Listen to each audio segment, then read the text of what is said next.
Hey guys, good morning to all. कैसे हैं सभी लोग? व्हाट्सअप, क्या हाल चाल? बढ़िया। तो देखिए, आज सुबह सवेरे आप लोगों के लिए जो रैपिड फायर वाली सीरीज थी, थोड़ा सा मिस हो गया था बीच में ना, फिर से कंटिन्यू है आज। और आज एक बहुत ही मज़ेदार आप लोगों के लिए शानदार जानदार टॉपिक लेकर आए, दैट इज़ ट्रांजिएंट एनालिसिस। जी हाँ दोस्तों, जिससे लगता है आपको सबसे ज़्यादा डर, तो आज के बाद ये जो डर होगा वो होगा आउट, और जो ट्रांजिएंट के क्वेश्चन होंगे वो आपके टिप पर होंगे। चलो तो देखते हैं टाइम वेस्ट किए बिना कि यहाँ पे जो ट्रांजिएंट है ये बाबा होता क्या है, क्या बला है ट्रांजिएंट। तो देखो, ट्रांजिएंट नामक जो बला है, यहाँ पे ट्रांजिएंट नामक बला है ना। तो what do mean by the transient? So transient का मतलब ही होता है सडन चेंज। तो ट्रांजिएंट का मतलब होता है बाबा सडन चेंज, है ना। तो अब देखिए, इलेक्ट्रिकल सिस्टम में सडन चेंज आपका है ना एक कॉमन फिनोमेना है कि there is a sudden change. तो हमारी जो ट्रांजिएंट स्टेट है, ट्रांजिएंट स्टेट का मतलब ही होता है कि there is a sudden change, है ना। अब देखिए, सडन चेंज से क्या होगा, मान लीजिए यहाँ पे कोई हमारा पावर सिस्टम है, तो ये हमारा इंडक्टेंस लगा हुआ है, यहाँ पे एक कैपेसिटेंस लगा हुआ है आपका, और यहाँ पे कोई भी क्या होता है सडन चेंज। सडन चेंज बोले तो यहाँ पे कोई मान लीजिए फॉल्टी हो जाता है। अब जैसे यहाँ पे फॉल्ट होता है तो इससे क्या होगा सर, फॉल्ट होगा। तो देखिए, यहाँ पे इंडक्टेंस एंड कैपेसिटेंस ये क्या है, एनर्जी स्टोरिंग एलिमेंट है ना। अगर मैं यहाँ पे बात करूँ किसकी, इंडक्टेंस और कैपेसिटेंस की, तो इंडक्टेंस जो है आपका यहाँ पे किसके फॉर्म में एनर्जी स्टोर करता है, हाफ एल आई स्क्वायर के फॉर्म में। आपका ये सर ये बात तो ठीक है। तो यहाँ पे साथ साथ में इंडक्टर वोल्टेज क्या होता है, इंडक्टर वोल्टेज होता है V L equal to L D I by D T, जिसका मतलब होता है inductor does not allowed sudden change in the current. यानी कि यहाँ पे इंडक्टर में अगर सडनली कोई करंट है आपका और सडनली करंट आपका चेंज होता है तो इसका क्या करेगा, ये अपोज करेगा। जब यहाँ पे बताइए ये करंट का अपोज करेगा तो जाहिर सी बात है इंडक्टर की जो एनर्जी है it can also can not change instantaneously, है ना। तो यहाँ पे जो इंडक्टर एक एनर्जी स्टोरिंग एलिमेंट है। अब यहाँ पे क्या होगा, कोई भी बाबा फॉल्ट हो रहा है, सडन चेंज हो रहा है, जिसकी वजह से एनर्जी क्या होगी, यहाँ पे सडनली चेंज होना चाहिए, लेकिन inductor does not allow sudden change in the current, है। ये हो गया। इसके बाद देखिए, यहाँ पे जो हमारा कैपेसिटर है, तो कैपेसिटर यहाँ पे किसके फॉर्म में एनर्जी स्टोर करता है, हाफ सी वी स्क्वायर के फॉर्म में एनर्जी को स्टोर करता है। ओके, और यहाँ पे देखिए जो कैपेसिटर है, कैपेसिटर क्या करता है, I C equal to C D V C upon D T. मतलब यहाँ पे जो कैपेसिटर है, capacitor does not allowed sudden change in the voltage. अब देखिए, does not allowed sudden change in the voltage, इसका मतलब यहाँ पे जो कैपेसिटर ने एनर्जी स्टोर करके रखी है, यहाँ पे ये क्या करेगा, इट ऑल्सो टोल्ड अस कि capacitor does not allowed sudden change in the energy. यानी कि जो कैपेसिटर एनर्जी है वो भी आपकी सडनली चेंज नहीं हो सकती, हाँ या ना, है ना। तो अब यहाँ पे देखिए हमारे दो एनर्जी स्टोरिंग एलिमेंट है आपके इंडक्टर एंड कैपेसिटर। तो अगर यहाँ पे दोनों में सडन चेंज होता है तो एक क्या करेगा, करंट का अपोज करेगा, दूसरा वोल्टेज का अपोज करेगा। मींस यहाँ पे जो एनर्जी स्टोर थी इसका सडनली क्या करेंगे, अपोज करेंगे।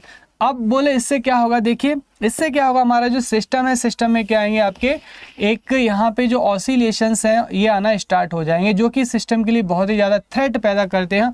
और जो सिस्टम है, सिस्टम को कहाँ लेके जाते हैं, सिस्टम को अनस्टेबिलिटी की तरफ लेके जाते हैं। ठीक है, so this is the meaning of the transient, है ना। तो ट्रांजिएंट का सिंपल एक शब्द मतलब क्या है, सडन चेंज। और यहाँ से ट्रांजिएंट आपका कब देखने को मिलेगा, जब यहाँ से जो एनर्जी स्टोरिंग एलिमेंट है जब ये सर्किट में प्रेजेंट होंगे, क्योंकि जब एनर्जी स्टोरिंग एलिमेंट सर्किट में प्रेजेंट होंगे तभी तो सडन चेंज होगा। और यहाँ पे सडन चेंज हो भी रहा है तो उसको क्या कर रहा है, रोक रहा है आपका, है ना। सडन चेंज का अपोज कर रहा है, तभी तो ऑसिलेशंस देखने को मिल रहा है। अगर अपोज नहीं करता तो यहाँ पे इस तरीके के यहाँ पे जो ऑसिलेशंस है वो हमें देखने को मिलते ही नहीं यहाँ पे।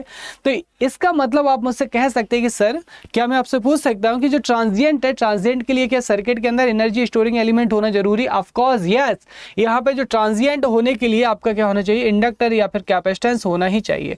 आप कहेंगे सर रेजिस्टेंस में हो सकता है, हम कहेंगे बिल्कुल भी नहीं। अगर सर्किट हमारा प्योरली रेजिस्टिव है तो आई स्क्वायर आर के फॉर्म में जो हमारा यहाँ पे रेजिस्टेंस है ये क्या करता है, किसी भी अमाउंट के वोल्टेज और करंट को क्या कर सकता है, अब्सॉर्ब कर सकता है पावर के फॉर्म में।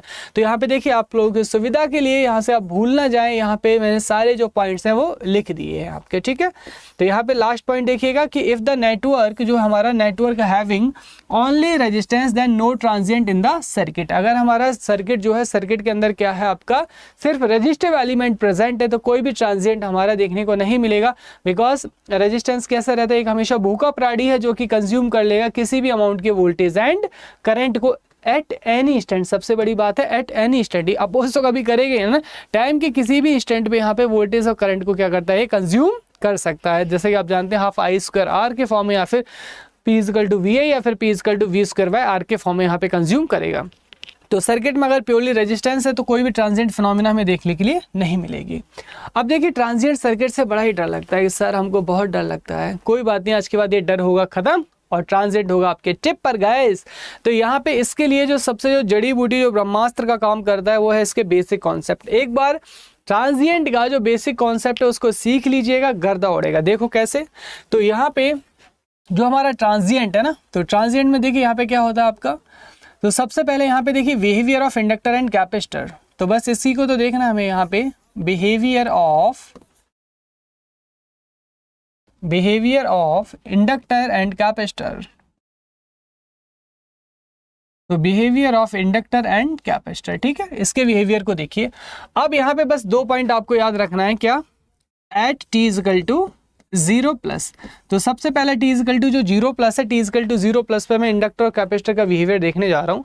तो t इजकल टू 0 प्लस, इसका मतलब फ्रिक्वेंसी कितना हो जाएगा हमारा, इनफाइनाइट, क्योंकि 1/0 क्या होता है हमारा, इनफाइनाइट होता है। फ्रिक्वेंसी क्या होता है, 1/t होता है, ठीक है। अब यहाँ पे गाइस एक्सएल की वैल्यू क्या होती है हमारी, जो एक्सएल है, एक्सएल इजकल टू होता है हमारा 2πfl होता है कि नहीं होता है ना।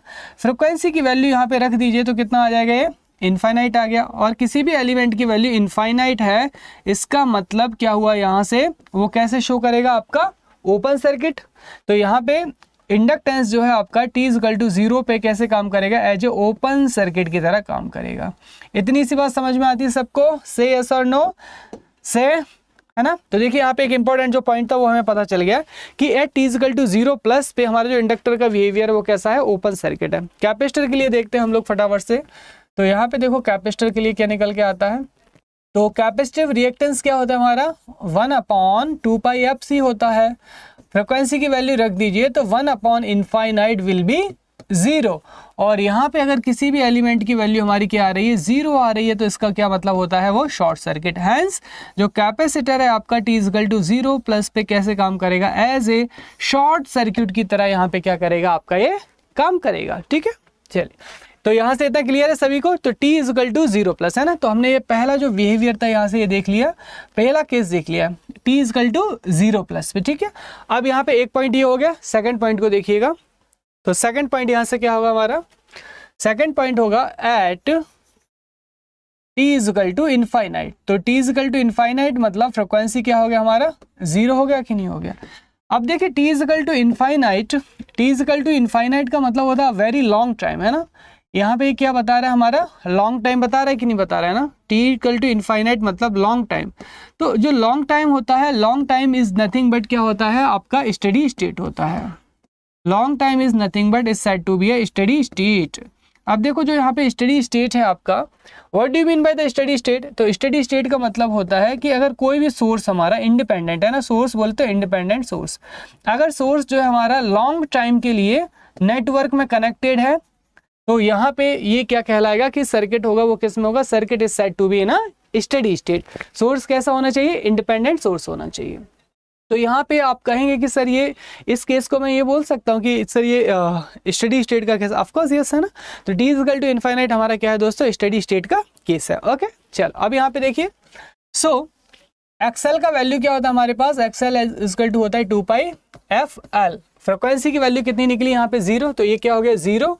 तो यहाँ पे 0 मतलब यहाँ पे किसी भी एलिमेंट क्या शो करेगा, यहाँ पे शॉर्ट सर्किट। तो आप बोलेंगे सर कि t इजकल टू इनफाइनाइट पे इंडक्टर शॉर्ट सर्किट होता है, मैं कहूँगा यस। तो क्या मैं बोल सकता हूँ कि steady state inductor will also behave as a short circuit, of course yes. Steady state जो बिहेवियर होगा इंडक्टर का वो क्या होगा आपका, शॉर्ट सर्किट होगा ना। उसके बाद देखिए सेकेंड पॉइंट, यहाँ पे सेकेंड पॉइंट दोस्तों कौन सा अपना, यहाँ पे सेकेंड पॉइंट है अपने पास में, यहाँ पे सेकेंड पॉइंट है एक्सी, है ना। कैपेसिटर का बिहेवियर का आएगा, तो देखिए कैपेसिटर क्या होता है, 1/2πfc होता है। वैल्यू रख दीजिए यहाँ पे फ्रिक्वेंसी की, तो 1/0, 1/0 क्या हो जाएगा हमारा, इनफाइनाइट। तो 1/0 इनफाइनाइट हो गया, मतलब यहाँ पे जो एक्सी है ये कितना आ गया, ओपन सर्किट, है ना। मतलब जो कैपेसिटर का बिहेवियर है स्टेडी स्टेट में वो कैसा होगा, open circuit. Very very important, हाँ।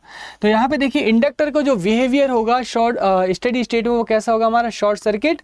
और यहाँ पे जो कैपेसिटर है, कैपेसिटर का बिहेवियर है ये कैसा होगा हमारा, ओपन सर्किट। ठीक है ना, यहाँ तक समझा सभी ने, सभी को क्लियर है ना भाई यहाँ तक कि आपका जो बिहेवियर है वो कैसा है इंडक्टर एंड कैपेसिटर का। अब इसके आगे देखिए थोड़ा सा ना, अब इसके आगे देखिए यहाँ पे इंडक्टर एंड कैपेसिटर को, इंडक्टर है ना, अब देखिए जो इंडक्टर है, यहाँ पे मैंने आपको इतना तो सिखा दिया। तो अब देखिए कोई भी हमारा इंडक्टर है ना, so this is your inductor, और यहाँ पे वोल्टेज क्या है VL, और यहाँ पे जो करंट है लेट इट बी क्या है आपका IL। So VL equal to क्या होता है हमारे पास में, VL इक्वल टू होता है L dIL बाई dt, जिसका मतलब है inductor does not allow sudden change in the current. अब what do you mean by the this, इसका मतलब क्या है? देखिए यहाँ पे मान लीजिए कोई भी करंट है, आपने एक t इक्वल टू 0 प्लस पे लिया और t इक्वल टू 0 माइनस पे लिया। t इक्वल टू 0 प्लस और 0 माइनस के बीच में डिफरेंस बहुत कम होता है, लेट इट बी 0.0001 सेकंड मैंने आपको लिया, और भी कम हो सकता है। तो अगर यहाँ पे स्मॉल टाइम इंटरवल में आपने इंडक्टर के थ्रू यहाँ पे वैल्यू चेंज करना चाहिए किसकी, करंट की, तो इंडक्टर क्या करेगा, does not allowed sudden change in the current, है ना। तो does not allowed sudden change in the current मतलब इमीडिएटली करंट की वैल्यू चेंज नहीं हो सकती। सो यहाँ पे t is equal to 0 plus, है ना, t is equal to 0 plus and t is equal to 0 minus पे हमारा जो इंडक्टर का करंट है वो हमेशा क्या रहेगा आपका, सेम रहेगा। सो IL 0 माइनस इक्वल टू क्या हो जाएगा, IL 0 प्लस। आप कहेंगे कि सर थोड़ा सा आसान भाषा में बताओ दो, तो देखो आसान भाषा में अगर मैं यहाँ पे बोलूँ शुद्ध हिंदी में ना, कहना क्या चाहते हो, तो शुद्ध हिंदी भाषा में t is equal to 0 plus का मतलब होता है just after the switching, just after the switching, यानी कि just after the switching action, है ना, जस्ट आफ्टर द स्विचिंग। और यहाँ पे t is equal to 0 minus क्या क्या होता है आपका, तो आप भाप गए होंगे अब तक, तो जस्ट बिफोर द स्विचिंग। अब ठीक है ना, तो यहाँ पे देखिएगा जो इंडक्टर करंट होगा just after the switching and just before the switching, inductor current will not be change. Inductor current क्या होगा, एक कांस्टेंट वैल्यू को मेंटेन करेगा, और यानी कि जो वैल्यू IL 0 माइनस पे होगी वही वैल्यू किस पे होगी, IL 0 प्लस पे होगी। ठीक है, समझ गए। तो यहाँ से बंधु लास्ट केस और देखो यहाँ पे कैपेसिटर का, तो आई होप बहुत इंजॉय कर रहे होंगे आप लोग। तो यहाँ पे देखिए कैपेसिटर है ना, अब जो कैपेसिटर है, कैपेसिटर का मैंने क्या बताया था, कैपेसिटर IC इक्वल टू क्या होता है, CdVc अपॉन dt। तो CdVc अपॉन dt मतलब does not allow sudden change in the current, and जो कैपेसिटर वोल्टेज है 0 माइनस और 0 प्लस पे क्या होगा, हमेशा सेम मिलेगा, जस्ट लाइक इंडक्टर। तो कैपेसिटर वोल्टेज देखिए यहाँ पे जो 0 माइनस पे कैपेसिटर पे वोल्टेज होगा वही किस पे होगा आपका, 0 प्लस पे होगा। इतना हो गया। इसके आगे का जो पार्ट है वो मैं आपके लिए पार्ट नंबर 2 में लेकर आऊँगा। लेकिन गाइज अगर आप SSC JEE MP सब इंजीनियर फिर किसी भी JEE एग्जाम के लिए ऐसे ही धमाकेदार अगर कॉन्सेप्ट आप मुझसे पढ़ना चाहते हैं ना, पावर सिस्टम, मशीन, मेजरमेंट है ना, नेटवर्क जो कि आपके टिप पर होगा लाइक अ ट्रांजिएंट, है ना, तो अगर आपको रियली यहाँ से लगाओ कि हाँ सर ने बढ़िया बताया है, तो अगर आपको नीड है देन, हाँ अगर नीड नहीं है तो छोड़िए, अगर नीड है आपको तो यहाँ से आप अड्डा 247 की साइट पे जाएंगे, और एक बार अगर सीरियसली प्रिपरेशन करना चाहते तो यहाँ से जो इंजीनियरिंग का महापैक इसको जरूर बाय कीजिएगा। You just loved it guys. तो यहाँ पे देखिए इंजीनियरिंग के महापैक में आपको जितने भी कोर्सेज है ना, यहाँ पे देखिएगा जो फुल लेंथ मॉक टेस्ट है ये आपको मिलेंगे, यहाँ पे ये फुल लेंथ मॉक टेस्ट मिलेंगे, यानी कि 255 full length mock test, recorded video है ना, प्लस लाइव क्लासेस, सारा मतलब एक परफेक्ट कॉम्बो यहाँ पे आपको मिलता है। लेकिन यहाँ पे देखिए ये जो आपको प्राइस है ना ये पे नहीं करना है, तो यहाँ पे व्यू ऑफर्स पे जाएंगे। अब ध्यान रहे कि यहाँ पे मैक्सिमम डिस्काउंट और मेरी गाइडेंस है ना, यहाँ पे मैक्सिमम डिस्काउंट एंड मेरी गाइडेंस के लिए जो कोड आपको यूज करना है वो सिर्फ ये कोड यूज करना है Y433। और अगर आप इलेक्ट्रिकल के मेरे स्टूडेंट है ना किसी भी ब्रांच से, है ना, तो आपको जो कोड है वो सिर्फ यही यूज करना है Y433। जैसे ही Y433 आप कोड यूज करेंगे आप यहाँ पे मेरी गाइडेंस में और जो मैक्सिमम डिस्काउंट है ये आपको मिल जाएगा। तो यहाँ पे देखिए आपको discount code Y433 Y433 apply करने पे कितना रहेगा, 3219 रुपये ना, जो कि अगर देखा जाए एक साल की कॉस्ट मतलब ना के बराबर। तो यहाँ पे महापैक में एक साल के अंदर जितने भी कोर्सेज लॉन्च होंगे वो सब आपके पास में होंगे, टेस्ट सीरीज, एक परफेक्ट पूरा मतलब एक्सेस मिलता है आपको चैनल का, है ना। तो कोई सा भी बैच हो उन सभी का जो एक्सेस है वो आपके पास में होता है, प्लस टेस्ट सीरीज है ना, बाकी सारे फीचर्स तो मैंने आपको बताई दी। तो अगर एक बार आप सीरियसली प्रिपरेशन करना चाहते हैं तो इसको जरूर ज्वाइन कीजिएगा। और यहाँ पे लेकिन ध्यान रहे मैक्सिमम डिस्काउंट और मेरी गाइडेंस के लिए कोड सिर्फ यही Y433 ही यूज करना है। तो सेशन अच्छा लगा तो लाइक और शेयर करना, अपने दोस्तों को भी यहाँ पे पहुंचाना कि जो ट्रांजिएंट है बहुत सिंपल होने वाला है। इसका दूसरा पार्ट मैं आपके लिए कल लेकर आऊंगी। Till then tata, take care, bye bye, अपना ध्यान रखिएगा।